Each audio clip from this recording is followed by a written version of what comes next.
Buonasera, grüß euch, danke fürs Einschalten. Die Subbox Mini C S1 Starter Kit. Starter Kit. Hört sich so an, wenn einer vom Raucher wegkommen möchte, Starter Kit. Und dann schaut das auch recht putzig aus, ist auch handlich und so. Schauen wir uns dann alles noch an. Starter Kit zu 50%. Der Akkuträger ist einfach, keine Temperatursteuerung, ich kann einen Akku wechseln. Wenn der Akku einmal einen Geist aufgibt, seine Lebensdauer kaputt ist, brauche ich das ganze Gerät nicht in den Müll schmeißen, wie bei den iSticks zum Beispiel, wo der Akku fest verbaut ist. Der Gliedermeiser ist meines Erachtens für reine Raucher, die wo anfangen mit dem Dampfen, nicht geeignet. Aber das erkläre ich euch dann jetzt bei der Nahaufnahme und da gehen wir da sofort hin und danach sehen wir uns ja nochmal, wie es ein bisschen dampft und wie man es befüllt. Also viel Spaß, für euch. Ganz kurz, Subbox Mini C, Kanga, kommt natürlich aus einer Schachtel. Das Gerät ist jetzt einmal heraus. USB-Kabel, die ganzen Warnhinweise, Scratching-Code und. Bedienungsanleitung nur auf Englisch und ich glaube Französisch.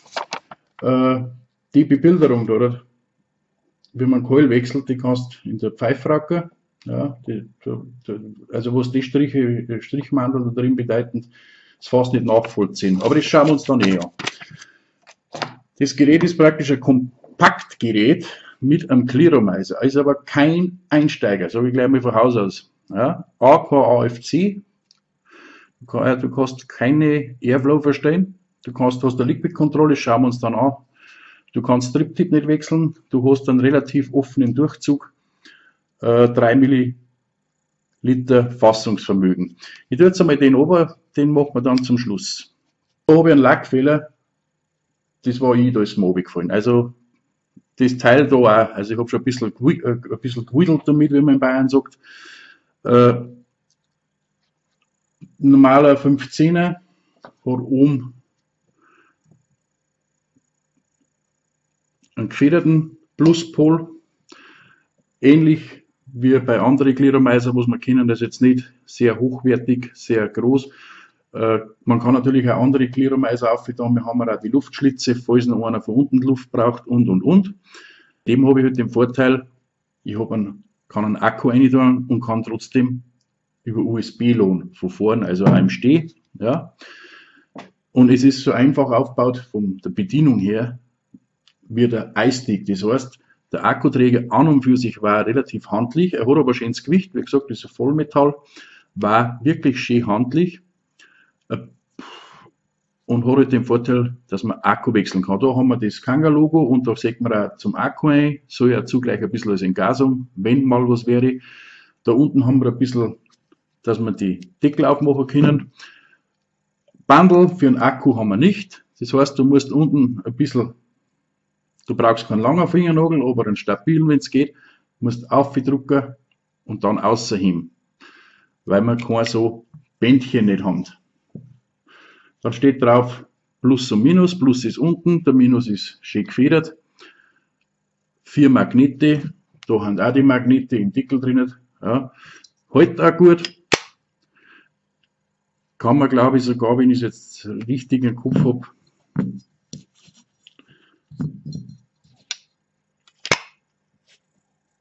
sogar jetzt theoretisch, dass das K auf dem Kopf steht, aufgetan, also der Deckel ist, oder, ja, egal wie man den rauf tut, in dem Sinn.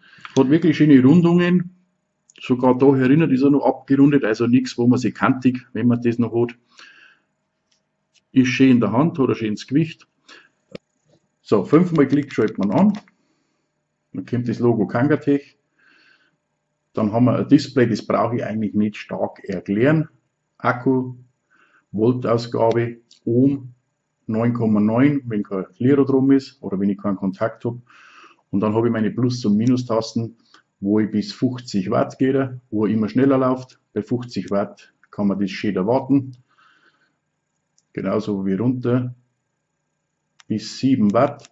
Ich kann nicht überspringen, das heißt, es ist keine Gefahr, dass ich von 7 Watt automatisch auf 50 Watt wieder komme. So, dann haben wir eigentlich nur die andere Funktion 5-mal klicken wieder aus. kommt es off.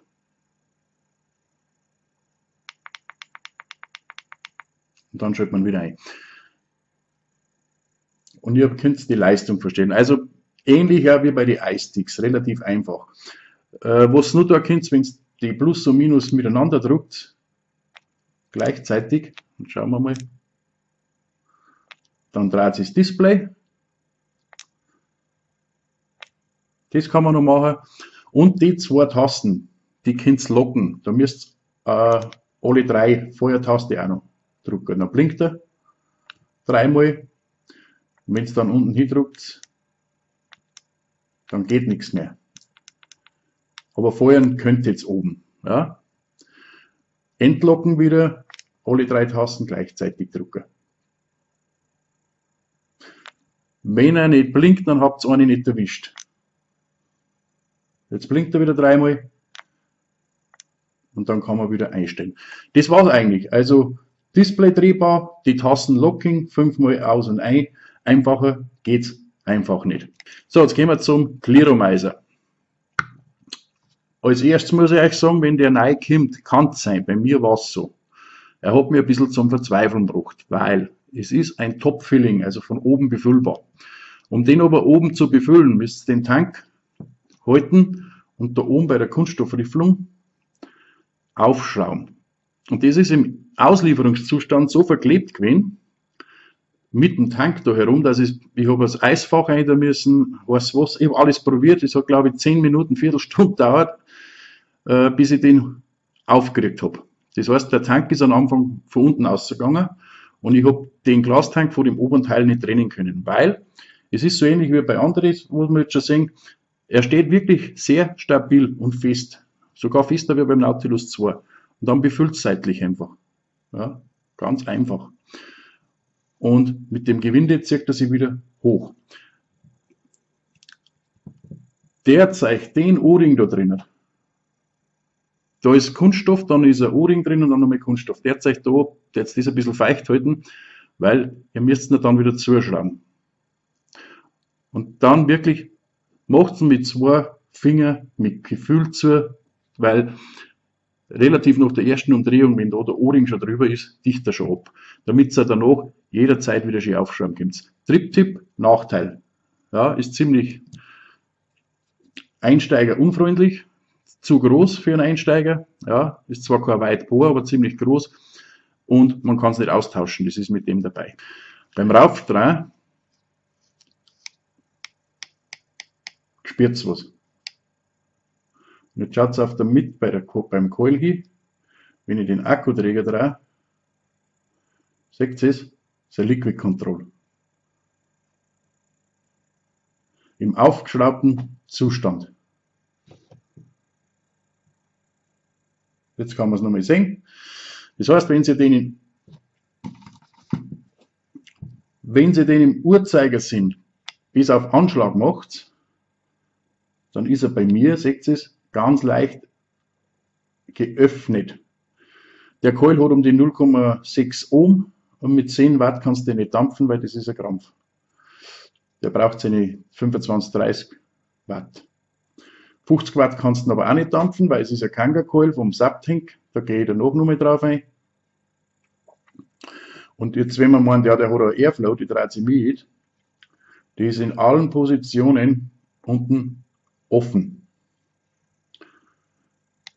Ja, da müssen wir jetzt wieder so ein Silikonbändchen drüber tun und um anpasteln, um eine Airflow zu gestalten. Es bringt aber nichts, ich kann das Triptip nicht ändern und ich sage es euch gleich, es ist einfach nur einer ein bisschen zum Wolken machen, er hat keinen besonderen Flash nicht. Naja, ist halt nicht der Hit. Er ist ziemlich offen, Backedampfen wird schwierig. Ist nicht so das Gelbe vor Ei. Wie tut man jetzt einen Coil raus? Ja, ich habe euch am Anfang gesagt, bei der Bedienungsanleitung, die könnt ihr wegschmeißen. Ich habe das Teil natürlich auch obergeschraubt. Ne? Habe dann auch oben, also oben habe ich nicht oberschrauben können, bei mir war es am Anfang so, ich mache jetzt das nochmal, bei mir war das so. Und das war so fest beieinander, dass es ist nämlich schwierig da, weil der Glastank ja brechen kann. Es ist kein Ersatztank dabei, es ist auch kein Ersatzcoil dabei. Dann habe ich mir gedacht, ja, da geht auch nichts auf, da kannst du auch nichts machen. Nein, es hängt da unten zusammen. Seht ihr, da haben wir da so eine Nosen. Und im aufgeschraubten Zustand, so, jetzt habe ich ein bisschen feuchte Finger, aber trotzdem, jetzt machen wir das. Wenn ihr ihn aufschraubt, in Uhrzeigersinn bis glatt macht, hört ihr es? Das ist jetzt natürlich ein bisschen eine nasse Sache, hilft aber jetzt nicht. Dann dreht es ihn zurück, bis er, dann kommt die Liquid Control. Seht ihr es, da ist das Loch. Und dann dreht es ihn nochmal weiter zurück, bis er wieder ansteht. Bis er aufschrauben würde. Also, ganz auf, anziehen, dann zurück, bis er glatt macht. Hört ihr es? Und dann zieht es ihn raus. Und dann sehen wir da die Nosen. Jetzt seht ihr es ganz unten, das kleine Nasal. Das ist dann das, was da reingeht und unten wieder verschwindet. Wie so eine Art Bajonettverschluss. Die RBA, wenn die Fragen kommen, die RBA von den Subtanks oder RBA vom Subtank Mini oder wie es auch immer heißen, passen nicht. Es passen auch nicht die quadratischen Coils rein, sondern es passen ganz scharf nur die Runden rein. Ja, steht aber auch in der Bedienungsanleitung drin, also die runden Subtank Coils müsst ihr nehmen. Ja. Also am Anfang, wenn ihr es nicht lesen wollt und ihr versucht es, dann draufdrücken, bis er wieder ein und dann noch ganz auf rechts. Ist einerseits nicht schlecht, auf der anderen Seite ist es so, wenn man ganz zurückdreht, ist die Liquid Control fast, ist nämlich auch offen zum Teil, seht ihr es? Also ich kann dampfen. Jetzt könnte es passieren, dass ich aus Versehen da stärker ziehe, dann ist natürlich die Kacke am Dampfen. Aber wenn man es weiß und wenn man ein bisschen aufpasst, mir ist bis jetzt noch nicht passiert, weil du hast so viele Umdrehungen, dass du einmal in der Mittelstellung, wie jetzt die Liquid Control off hast, dann kannst du nur nach rechts und links, also da kannst du nichts ausziehen. Aber man muss wissen, die Gefahr ist, wenn man nicht aufpasst und ich drehe ganz zurück, dann habe ich auch die Liquid Control fast frei. Das heißt, bei 20, 25 Watt kann ich auch mit der Öffnung, habe ich genug Liquid Nachfluss bei der Coil.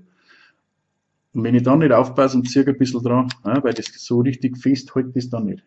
Aber in der Regel, wie gesagt, halbert reindrehen, bis die Liquid Control habt, dann könnt ihr nach rechts und nach links. Es ist nur für die Liquid Control und fürs Aus- und Oberziehen. Und dann kannst du natürlich den Coil oberschrauben und dann seht ihr unten gleich die Airflow-Aufnahme. Schaut euch das an. Das hat, und da kann ich von außen, um das einmal zu zeigen, jetzt sieht man glaube ich unten durch. Ich gehe jetzt über mit, es ist offen, offen, offen, offen, offen, offen, offen, offen, offen. Es ist einmal eine minimale Veränderung da, wenn ich da herkomme, aber es ist, schaut her, es ist seitlich genauso, weil die geht bis da rein. Ne? Also da kannst du keinen starken Zugwiderstand, du hast einen ziemlich leichten Zugwiderstand, ist nicht so der Geschmacksbringer, die Coils, der funktioniert komischerweise, also da habe ich wieder einen, das ist ein SS sogar, Edelstahl-Coil, wobei das Gerät, wie gesagt, keine Temperatursteuerung hat. Der Akkuträger selber, wie gesagt, der wäre einsteigerfreundlich, einfach zum Bedienen, ähnlich wie die iSticks und da können wir auch viel umgehen damit. Das Gerät verstehe ich nicht, warum man das aufmacht. Er hat zwar 3 Milliliter, aber warum macht man nicht ein bisschen was anderes auf? Oder zumindest der Airflow und ein wechselbares Strip-Tip. Aber, naja, ist halt ein Kangatech auch irgendwo. Aber trotzdem, einerseits bin ich überrascht, weil die Verarbeitung ist wirklich gut. Fühlt sich auch wertig an. Kann man nicht schimpfen. So, dann schauen wir uns jetzt an, wie oben das runtergeschleift, wie ich es eingangs gesagt habe. Aufpassen, wie gesagt, am Anfang kann das brutal fest sitzen. Den unteren O-Ring beim Auswaschen trocknen, aber nicht mit Liquid voll machen, weil unten der Tank soll halten und der hält wirklich gut. Den oberen O-Ring, der hat ein paar Tropfen Liquid, damit sich das nicht wieder festsitzt. Also ihr schraubt einfach das Zampentriebtipp runter und dann könnt ihr wirklich die 3 Milliliter auffüllen. Ich habe es jetzt nicht ausglittert, aber ich sage, die sind, meines Erachtens sind die sogar mehr wie 3 Milliliter, aber 3 haben es auf alle Fälle. Du kannst das bis randvoll machen. Was man aber vorher unbedingt tun soll, die Liquidkontrolle zudrehen. Das ist ein Kanga. Ja? Nicht vergessen. Und nicht eine mit der RBA, da wo man sagt, okay, die haben wir selber gemacht, selber Wicklung reingemacht, da weiß ich, dass die funktioniert. Sondern das ist ein Coil, der wo gut sein kann, der wo aber auch nicht so gut sein kann, wie wir wissen aus langjähriger Erfahrung. So auf 23,4 Watt, 0,72 ist ein Edelstahl, also SS ist klar, der ist jetzt kühl geworden, jetzt ist er wieder runtergegangen.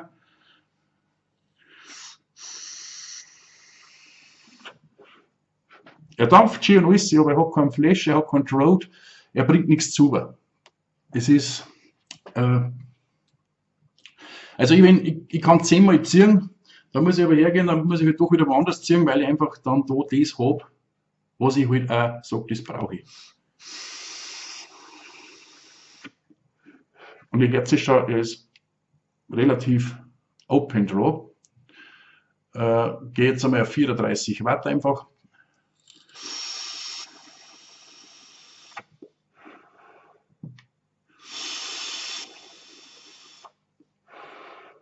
Dann wird es besser, aber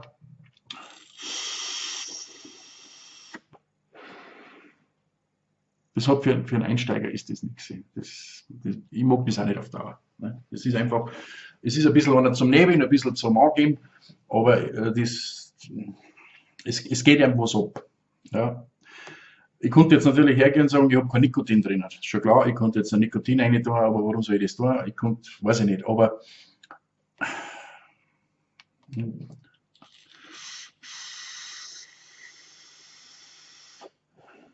das Traurige ist halt das, er wird sicher den einen oder anderen Daumen und passen, gar keine Frage. Aber ich habe nicht einmal ein AFC. Ja. Was nutzt mir das ganze Top-Filling und eine Liquid-Control, wenn ich kein Airflow habe und kein wechselbares Drücktyp? Das sollte heute eigentlich schon Standard sein. Gerade mal nur kurz was machen, jetzt gehe ich auf volle Leistung auf. Das heißt, jetzt lasse ich nachstehen auf 50 Wattel.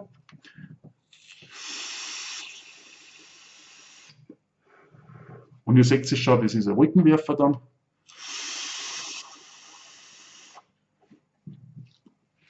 Und dann ist der Kuppler, also 50 Watt, der packt er nicht. Es geht einfach nicht, er packt auch nicht 40 Watt, das ist einfach so. Du bist bei 30 Watt. Jetzt gehe ich mal ganz niedrig, aber wenn einer sagt, kann man den mit 15 Watt da, dann haue ich mal 15 Watt rein. Ich habe kein AFC, fast Open Draw.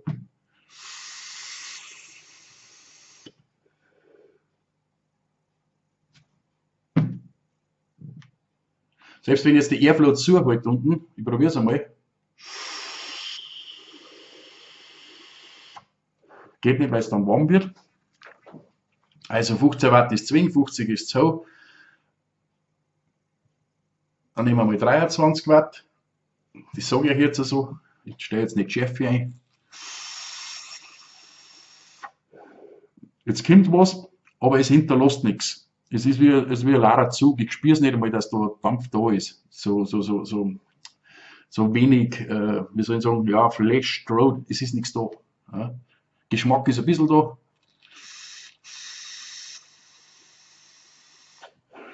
Ja, ich weiß, ich habe kein Nikotin drin, ein Einsteiger hat Nikotin drin. Bloß so jetzt der mit 30 Watt und was soll jeder? 12 Milligramm? Ist auch nicht so simpel, oder? 41 Watt.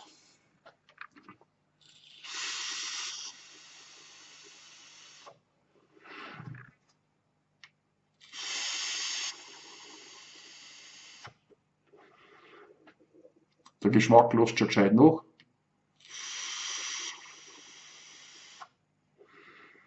Lässt nur mal nach. Jetzt muss ich aufhören, sonst darf ich ins Kokeln kommen. Aber ich schaffe zumindest 3 Züge, aber der Geschmack wird von Zug zu Zug weniger. Wo der Geschmack relativ bei 4-5 Züge erbleibt. Und natürlich sagt es da ein Akku dann relativ schnell. Ist logisch, viel Leistung. Ich hätte mir halt da ein Gerät gewünscht mit 3 Milliliter wegen meiner Top-Filling AFC, aber einfach, sage ich jetzt einmal, ein bisschen einsteigertauglich, sowas wie in der Regel in der Art vom Nautilus oder so. Ne? Dann war das auch für für langjährige Dampfer, die wo heute noch gerne mit Leuten, dann war das eine super kleine, gemütliche Kombination und ein Einsteiger kann damit, oder Umsteiger kann auch glücklich werden. Und ein Cloud Chaser wird auch nicht glücklich, weil bei 41, 42 Watt, habt ihr es gesehen, ist nicht das, es kommt schon viel, aber er neigt halt dann doch zum Kokeln. Im Endeffekt bist dann irgendwo bei 30 Watt umeinander, plus minus 3, 4 Watt.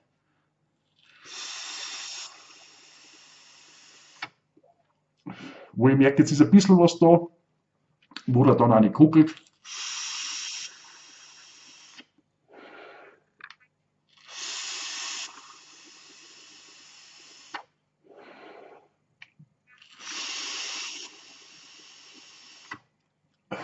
Er wird auch nicht warm durch die AFC, also schön lauwarm, da fällt mir nichts. Aber wie gesagt, manche kaufen halt auch wegen der Optik. Es ist Geschmackssache, aber es ist auch schön, schaut auch gut aus. Aber überlegt euch, ob es euch dann nicht vielleicht irgendwie den 11 oder Nauti 2 oder wegen meiner Brothank oder Just Fog für einen Einsteiger, wenn es wirklich anfangen möchtet und bis jetzt nur raucht und wirklich etwas sucht, ja, und nicht auf Tankstelle möchtet und irgendein so Wegwerfzeug für 12 oder 15 Euro kaufen möchtet, wo ihr dann nicht wisst, was drinnen ist und könnt selber nichts tun. Muss man sich eventuell damit angewöhnen, dass man den als Einsteiger mal eine Zeit wecker tut. Ja, ich habe ihn gern dabei, aber ich brauche immer einen zweiten dazu, weil er mir einfach, wie gesagt, vom Grow, vom Flash nicht befriedigt. Ja, das ist halt einfach so. Da zieht es oben und das Gefühl braucht man ja. Das muss ja drucken da oben. Ja. Gut, auf Wiederschauen. Danke fürs Einschalten. Pfiat euch.